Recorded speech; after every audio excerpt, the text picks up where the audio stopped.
अंगे पहा, हे चिन्ह दिले, या चिन्हाच्या समोर किंमत दिली आहे, लक्षात आलं?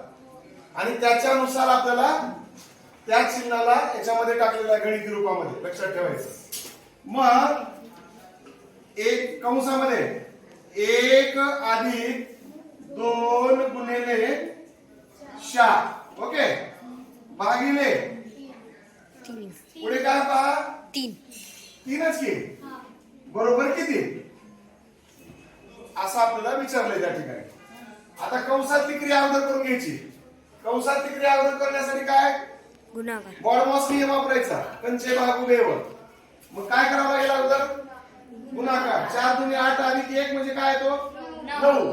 पुढचा भागिले 3. आता भागाकार काय येतो 3. 3 साठी कुठलं चिन्ह बघावर येतं ओके म्हणजे इकडं तो म्हणजे सी वाटतो इंग्रजी मधला लक्षात ठेवायचं. आणि म्हणून हे उत्तर येतं त्याचं लक्षात ठेवायचं सांकेतिक भाषेमध्ये. लक्षात आलं का? इथं काय दिले पहा जर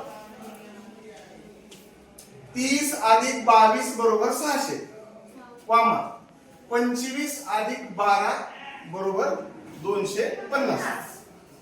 त्यानंतर 15 अधिक 32 बरोबर 450.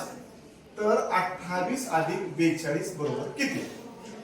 आता इथं लॉजिक लावायचं पहिल्यापासून आपण पहा 30 अधिक 22 यांचा गुणाकार येतो 660.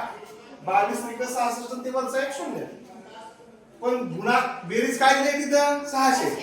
मग 600 येण्यासाठी याच्यातून 2 कमी करावे लागतील ओके म्हणजे 30 गुणिले सॉरी इथं गुणाकार चिन्ह आहे बघा लक्षात ठेवा.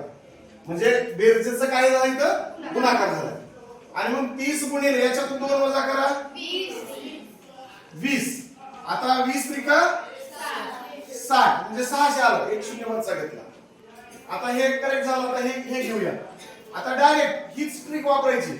म्हणजे इथं किती न कमी केलाय अंक 2 न कमी केलाय. इथला म्हणजे पुढचा पण अंक 2 नच कमी करायचा.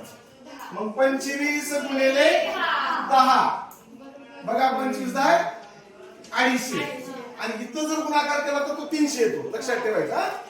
आता पुढे इथं पण 2 नच कमी करायचं 15 गुणिले 30 15 त्रिक 45 आलं का बघा 450.